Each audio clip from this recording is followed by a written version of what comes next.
ETF index mutual funds నేర్చుకుని stock మార్కెట్లో రాణించాలనుకుంటున్నారా? వెంటనే ఈ నెంబర్కి కాల్ చేయండి. అమ్మ నమస్తే. నమస్తే అమ్మ జయలక్ష్మి. అమ్మ, వస్తువుల విషయానికి వచ్చేసరికి కొన్ని ఇరుగు పొరుగు దగ్గర నుంచి తీసుకోవచ్చు అంటారు, కొన్ని తీసుకోకూడదు అంటూ ఉంటారు. అలాంటి వస్తువులు ఏమైనా ఉన్నాయా? తీసుకుంటే ఏమవుతుంది? అసలు కొంతమందికి అపరిగ్రహము అని ఒక నియమం ఉంటుంది. ఎవరేమి ఇచ్చినా తీసుకోరు, ఉదారంగా ఊరికే తీసుకోరు. అది మంచి చెడు అని ప్రసక్తే లేదు, ఊరికే తీసుకోరు. తీసుకుంటే వాళ్ళకి రుణపడిపోతాం కదా. అందువల్ల రుణపడిపోవటం మాటటుంచి కొన్ని వస్తువులు తీసుకున్నట్టయితే మంచిది కాదు అని కూడా మన పెద్దలు చెప్పారు. అట్లాంటి వాటిల్లో ఏవి తీసుకుంటే వాళ్ళ తాలూకు దరిద్రం కానీ శని కానీ మనకు వస్తాయో అటువంటి వాటిని తీసుకోకూడదని చెప్పారు. ఏమిటి, దేని మీద శని ప్రభావం ఉంటుంది, శనికి సంబంధించిన వస్తువులు ఏమున్నాయి అవి తీసుకోరు. నువ్వులతో చేసింది కానీ మరొకటి కానీ నూనె, సాధారణంగా నువ్వుల నూనెకే వర్తించాలి ఇది, కానీ అన్ని నూనెలకు కూడా వర్తింపచేస్తారు. నూనె, నెయ్యి, తరువాత ఉప్పు, బెల్లం, ఇనప వస్తువులు, ఇట్లాంటివి అవతల వాళ్ళ నుంచి మనం తీసుకోకూడదు. ముఖ్యంగా చేత్తో తీసుకోకూడదు. ఓహో, ఎందుకు చేత్తో తీసుకోకూడదు అంటే నాకు ఒక సమన్వయం కనిపించింది. ఇవన్నీ కూడా రక్తంలో ఎర్ర కణాలను అభివృద్ధి చేసేవి. నువ్వులు కానీ బెల్లం కానీ అంతే కదా. తర్వాత ఇనుము ఎలాగో ఇనుమే, రక్తంలో ఉండేది ఐరనే కదా ప్రధానంగా ఎర్ర రక్త కణాలకి.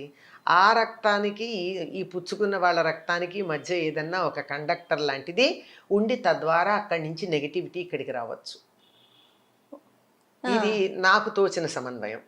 కానీ పెద్దలు చెప్పింది ఏంటంటే శని దానికి అధిపతి గనక వీటికి, దీనికి నువ్వులకి, ఇనుముకి, ధాన్యాల్లో నువ్వులు, లోహాల్లో ఇనుము, అలాగే నల్లని వస్త్రాలు, నలుపు రంగు ఆయనకి ఇష్టం, నలుపు, ముదురు నీలం, ఇట్లాంటి వస్త్రాలు, ఇలాంటివి ఇతరుల నుండి మనము తీసుకున్నట్టయితే వాళ్ళ దగ్గర ఉన్నటువంటి శని ప్రభావం ఏదైతే ఉందో అది మనకి వర్తిస్తుంది అని చెప్తారు.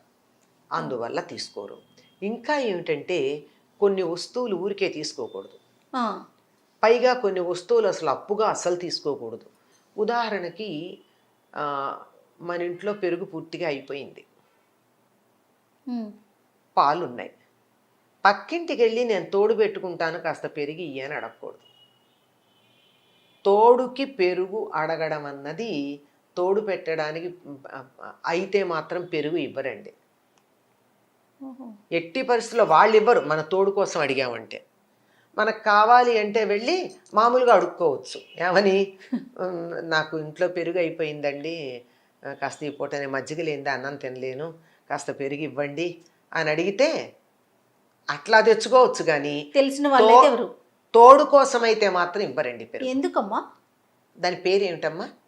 తోడు. తోడు అంటే సహకారం. నాకు తోడుకి లేదు ఇవ్వమని అడిగితే మన దరిద్రాన్ని బయట పెట్టుకున్నట్టే కదా. అటువంటి దరిద్రులకు మనం సహాయం చేస్తే ఏమో అది మనకు అంటుకుంటే, ఇట్లాంటి అనుమానాలు ఏవో ఉండుంటాయి నేను అనుకుంటున్నాను. కానీ తోడు కోసం పెరుగడిగితే మాత్రం ఇవ్వరమ్మా. పల్లెటూళ్ళల్లో ఎట్టి పరిస్థితుల్లో పాడి బాగా ఉన్నటువంటి వాళ్ళు తోడు కోసం పెరుగడిగితే ఇవ్వరు. అది అడగకూడదు కూడా, అడగకూడదు. అలాగే ఇప్పుడు నువ్వులు ఉన్నాయి, నాకు చాలా పంట పండింది, పల్లెల్లో బాగా పండుతాయి కదా, పంట పండితే అందరికీ పంచుకునే అలవాటు ఒకటి ఉంటుంది. మరి పంట పండితే ఏం చేస్తాం, పక్క వాళ్ళందరికీ తలో కాస్త పంచుతాం. మరి పంచుకోకపోతే ఎట్లా? కానీ నువ్వులు ఇవ్వకూడదు కదా, కొనుక్కోవచ్చు. అందువల్ల నువ్వులు లాంటివి గనక ఎవరైనా మాకు పండే అయ్యేని పంపిస్తే తప్పనిసరిగా ₹1 అన్నా వాళ్ళకి ఇచ్చి తీసుకోవాలి. అలాగే చీపురు, చేట, ఇట్లాంటి వస్తువులు కూడా తీసుకోకూడదు ఎవరి దగ్గర ఊరికే. ఎందుకంటే ఇవి కూడా జ్యేష్ఠాదేవికి సంబంధించినవి. అది అడిగాము అంటే అవి అక్కడి నుంచి మనకు వచ్చినట్టు. ఇప్పుడైతే మనకి లేవు, కానీ పూర్వకాలం అలుగుగుడ్డలు ఉండేవి. అంటే ఇల్లు పేడ వేసి అలకడానికి ఒక గుడ్డలో పేడ వేసి ఇలా అలుక్కుంటూ వచ్చేవారు, అలుగుగుడ్డ అంటారు.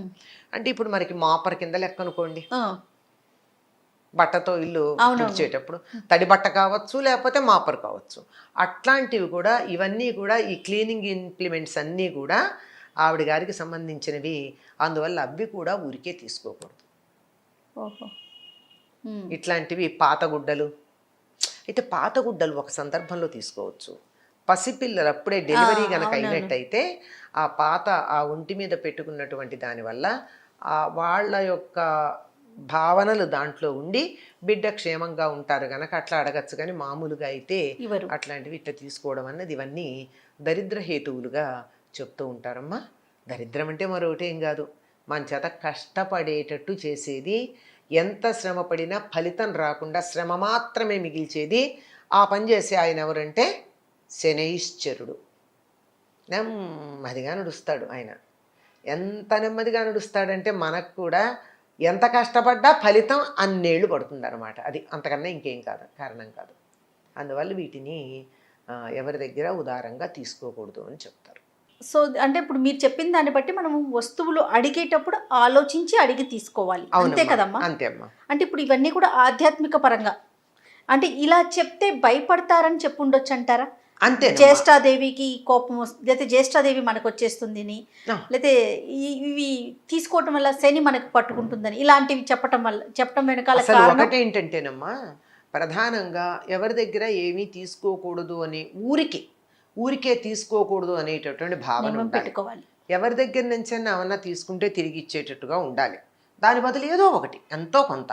ఈ భావన ఉన్నటువంటి వాళ్ళకి మాత్రమే ఇవన్నీ వర్తిస్తాయి. కానీ ప్రతిదీ అందరి దగ్గర ఏదొస్తే అది ఊరికే వస్తే ఏదైనా తీసుకునేటటువంటి మనస్తత్వం ఉన్నటువంటి వాళ్ళు కనీసం కొన్నింట్లో ఉన్నా జాగ్రత్త పడతారని చెప్పి, ఇవి తెలిస్తే ఇంకా కొన్ని విషయాల్లో కూడా జాగ్రత్తగా ఉంటారని చెప్పడం ఉంది. అందువల్ల ఉదారంగా ఎవరి దగ్గర నుంచి ఏమీ తీసుకోకూడదండి. ఇప్పటికి కూడా చెప్పేటటువంటి మాట. మీకు ఇంకా గట్టిగా చెప్పాలి అంటే, దానం ఇచ్చేటప్పుడు కూడా ఇనుము దానం కానీ, పత్తి దానం కానీ, మరి నువ్వుల దానం కానీ ఎవరు పడితే వాళ్ళు తీసుకోరు. అందుకే ఈ దానాలు పుచ్చుకునే వాళ్ళల్లో ఎవరన్నా మరీ దరిద్రుడిలాగా ఉంటే, నువ్వుల దానం పట్టేవాళ్ళ ఉన్నాడు వీడు దరిద్రుడు అంటారు. అవును. అంటే నువ్వుల దానం పట్టేవాడు అంటే ఎంత దరిద్రం అంటే అందరి దరిద్రం వీడే తీసుకుంటున్నాడు. నిజంగా అది ఒక రకమైన త్యాగబుద్ధి. కానీ ఏం చెయ్యాలి, ఆ దానం తీసుకున్నాక ఆ ప్రభావం పోవాలి అంటే ఎన్నో లక్షల గాయత్రి చాలా నిష్ఠగా చెయ్యాలి. చేస్తున్నారా? అది కనిపించదు. అందువల్ల ఇవి దానం తీసుకోవడం, ఊరికే తీసుకోవడం, అప్పు తీసుకోవడం కూడా చాలా జాగ్రత్తగా ఆలోచించాల్సినటువంటి విషయాలు. పత్తి కూడా తీసుకోకూడదమ్మా ఒకళ్ళ దగ్గర నుంచి. పత్తి కూడా తీసుకోరు. పత్తి ఇస్తే కూడా ₹1 అంటే మినిమం, ఎంతో కొంత, ఎక్కువ 100 ఇవ్వచ్చు, 1000 ఇవ్వచ్చు, కాదను. పత్తి కూడా తీసుకోరు. చిత్రం ఏమిటంటే ఆ పత్తితో తయారైనటువంటి వస్త్రాలు తీసుకుంటాం. వస్త్రం మళ్ళీ దానికి చాలా పవిత్రత ఉంది వస్త్రం తయారయ్యేటప్పటికి. అందువల్ల దానికి అభ్యంతరం ఉండదు. కానీ ఒత్తులు చేసుకోవడానికి కావాల్సిన పత్తి కూడా ఎట్టి పరిస్థితుల్లో తీసుకోరమ్మా. అగ్గిపెట్టి ఒకటి తీసుకోరు. ఇట్లా ఉన్నాయి కొన్ని. అవునవును. ఇవన్నీ కూడా అగ్గిపెట్టి ఎందుకంటే నిప్పు రాజేసేది, అంచేత తీసుకుంటే తగాదా వస్తుంది అని సున్నం ఇట్లాంటివన్నీ తీసుకోకూడదని చెప్తారు.